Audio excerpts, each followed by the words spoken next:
Tapi tidak menutup kemungkinan juga di dalamnya juga adanya kutipan-kutipan dari karya tulis orang lain gitu, misalnya Pak, skripsi, tesis, disertasi. Nah, itu bisa juga dimasukkan. Nah, dalam tinjauan pustaka tentu kita harus mulai dulu dari grand teorinya dulu. Jadi teori umumnya dulu apa, kemudian nanti mengerucut ke bagian yang lebih khusus. Umumnya apa? Karena kita di sini adalah mata kuliahnya sistem informasi, tentu di awal kalian harus menerangkan apa itu sistem, ya. Sistem, kemudian apa itu sistem informasi. Nah, di dalam suatu sistem gitu kita mengenal ada yang namanya data otomatis, ya. Jadi kalian masukkan ke dalam teori itu tentang sistem, tentang data, kemudian tentang informasi, dan kemudian tentang sistem informasi itu sendiri. Nah, kemudian nanti mengerucutnya kemana lagi? Tergantung objek atau lokasi yang menjadi menjadi target observasi kalian. Kalau observasinya adalah di sekolah, kemudian yang diobservasi adalah misalnya tentang keuangan sekolah, tentu nanti kalian yang akan dibahas di bab 2 itu adalah tentang teori tentang sekolah itu sendiri, kemudian sistem informasi sekolah, kemudian sistem informasi keuangan, ya. Nah, dan keuangan itu sendiri. Jadi tentunya setiap kelompok tidak akan sama, tergantung dari apa yang menjadi subbahasan masing-masing. Kalau misalnya saya di toko gitu kan, sistem informasi kasir misalnya gitu ya, di Alfamart misalnya, ya tentu yang kalian masukkan di bab 2 itu selain tadi sistem informasi dan lain sebagainya dari grand teori, middle teori sama teori terdalamnya itu ya tentang sistem informasi kasir atau sistem informasi keuangan.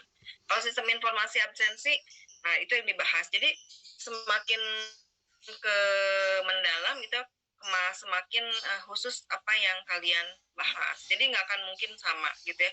Paling grand teorinya saja yang akan sama. Nah, itu udah mulai masuk ke bab 2. Ya, Ibu harap kalian udah mulai itu susun ke bab 2. Jadi jangan asal comot nyontek lihat tugas punya orang lain asal judulnya sistem informasi turutan apalagi sampai nggak dibaca sekali, main copy paste itu kebaca. Kalau dosen itu pasti baca. Ya saya nggak bilang semua ya. Kalau ibu aja lah, ibu nggak bahas yang lain ya. Kalau ibu pasti baca. Ya, mau bacanya mendalam atau membacanya selewat itu bisa kebaca bahwa kalian itu copy paste atau tidak gitu. Kelihatan banget gitu. Biasanya seperti itu. Dan pada saat nanti ada wawancara atau pada saat ada ada ya semacam wawancara ya, atau misalnya komunikasi tentang bahasan tugas kalian, biasanya udah aing-aing karena ya tadi nggak dibaca-baca aja. Nah, itu saya tidak mengharapkan hal seperti itu ada di kelas saya gitu loh. Gitu. Jadi walaupun ibu bacanya selewat pasti ketahuan sih biasanya seperti itu gitu ya. Nah, jadi tolong itu diperhatikan. Nah, itu kemudian nanti di bab 3 itu apa? Bab 3 itu adalah bahasan tentang sistem informasi yang berlaku. Jadi kalian di situ ada screenshotannya, kemudian ada mode-modenya atau menu-menunya dari sistem tersebut, bagaimana prosedur kerjanya, kemudian hasil sistem informasi tersebut itu misalnya dalam bentuk laporan atau rekap atau misalnya bond gitu ya, kalau ada bond mah gitunya, atau kwitansi atau apa gitu. Nah, itu adalah di bab 3 yang kalian akan bahas ya. Kalian akan membahas tentang sistem yang sedang berlaku di tempat tersebut yang sekarang kalian observasi ya.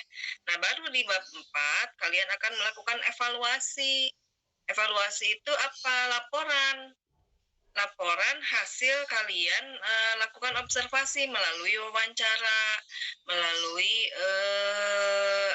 namanya, melalui studi pustaka, melalui studi internet gitu ya, cari-cari data saja di internet dan lain sebagainya.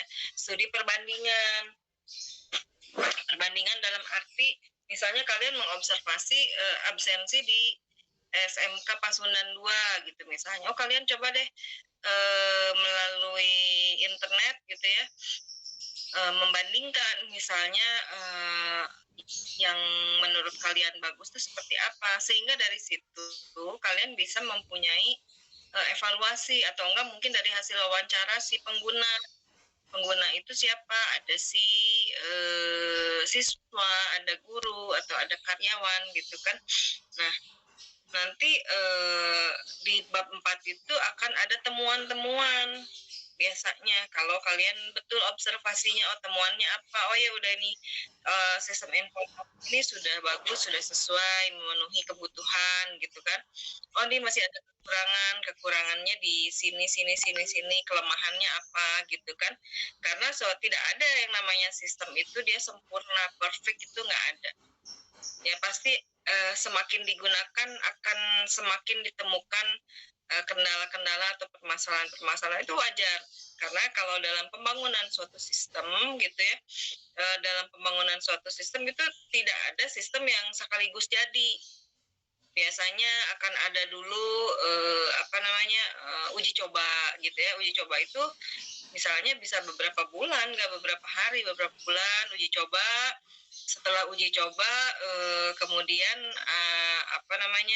ada evaluasi gitu kan, kemudian ada maintenance, ada perbaikan dari mana, apakah perbaikan dari sistemnya, apakah perbaikan dari pembuatannya, atau perbaikan dari perencanaannya, dari semuanya tergantung. Kalau hasil temuannya ternyata hanya masalah pelaporannya saja yang kurang, ya diperbaiki di bagian pelaporannya. Oh ternyata setelah digunakan permasalahannya di sistemnya itu sendiri gitu ya, tidak memenuhi kebutuhan apa, itu diperbaiki. Oh ternyata dari pembangunannya pun ada cacat gitu ya, ada masalah, ya itu diperbaiki di bagian situ. Atau enggak di perencanaannya, oh ternyata di perencanaannya juga kurang gitu kan, ya itu diperbaiki di perencanaannya, bahkan gitu kan, dibongkar habis bisa gitu. Nah jadi kalian tidak akan pernah menemukan permasalahan dari sistem itu kalau tidak melakukan observasi secara mendalam gitu loh. Mendalam itu apa ya tadi, kalau nggak kita sebagai penggunanya, ya kita sebagai observernya gitu ya. Jadi yang melakukan wawancara nggak cukup satu, jadi nggak bisa kalau seorang peneliti itu membuat suatu kesimpulan dari satu sumber saja.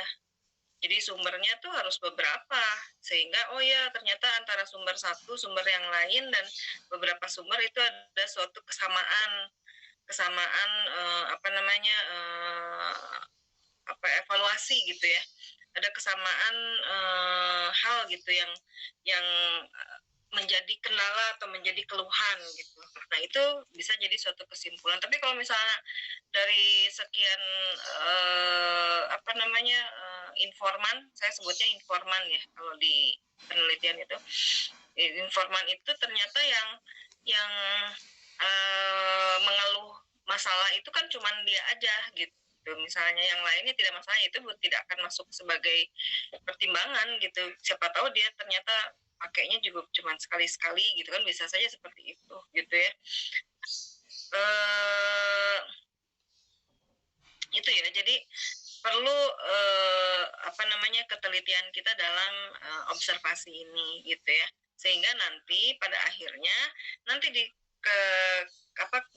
bab 5 di kesimpulan itu kalian memberikan kesimpulan yang betul-betul objektif sesuai dengan kondisi lapangannya, bagaimana kondisi sistemnya, bagaimana kondisi para penggunanya gitu kan. Kemudian pada saat di bab 5 itu ada kesimpulan dan saran. Di bagian saran itu kalian nggak kemana-mana, nggak ngaco gitu loh, nggak ngarang gitu, nggak ngasal ngasih saran gitu, tapi sesuai saran yang betul-betul dibutuhkan untuk memperbaiki sistem tersebut. Tetapi ya namanya saran, tetap saran aja ya, karena kan kalian bukan pembangun gitu ya, bukan orang yang membangun sistem di situ gitu kan, atau yang apa namanya, atau pengguna, atau mungkin apa namanya, orang memiliki kebijakan. Anda hanya orang luar yang kebetulan mempelajari suatu sistem sehingga kalian bisa lebih memahami secara mendalam. Nah itu ya tujuan dari ini. Jadi kalau sekarang Bu, gimana untuk laporannya? Dari sekarang udah bisa ya, tapi saya mau lihat dulu bagaimana hasil observasi kalian, karena kemarin kan masih ada yang masih proposal, masih ada yang masih cari tempat, masih nunggu surat gitu kan. Sekarang surat udah oke semua. Nanti ke depan kalian langsung aja ke Pak Jujun bilang dari Bu Rini gitu, Pak Jajat udah oke gitu ya, kalau misalnya ada tambahan. Tapi tentu harus laporan dulu ke Ibu, Bu, saya mau minta surat pengganti atau surat tambahan ke Pak Jujun, baru oke gitu ya. Jadi jangan ujuk-ujuk langsung mereka itu tanpa Ibu tahu, nanti Ibu ditegur Pak Jajat ya. Oke, nah itu ya. Jadi nah tentu ini masuk ke materi aja dikit ya. Tentu dalam suatu pembuatan sistem gitu ya, kalian juga nanti mungkin dalam wawancara harus menanyakan bagaimana sistem ini dibuat. Apakah ada yang sistemnya terbeli udah jadi gitu ya, ada gratisan, ada yang gratisan, ada yang berbayar gitu kan. Sistem informasi itu banyak sih sebenarnya, sistem informasi keuangan baik untuk lembaga, sekolah, perusahaan, pribadi, toko gitu kan, ada banyak. Kalian tinggal download aja, ada yang premium harus bayar, ada yang gratisan gitu kan, ada yang seperti itu gitu ya. Kemudian itu yang instan sih menurut Ibu ya. Ada juga yang bagus, ada yang mungkin kurang gitu ya. Apalagi kalau gratisan lebih banyak kurangnya, karena dia juga pinter ya, orang dagang juga gitu, makanya nggak semua menunya dikeluarin, biasanya seperti itu. Supaya apa? Supaya ngalangan, kalau ngalangan kan bayar gitu kan.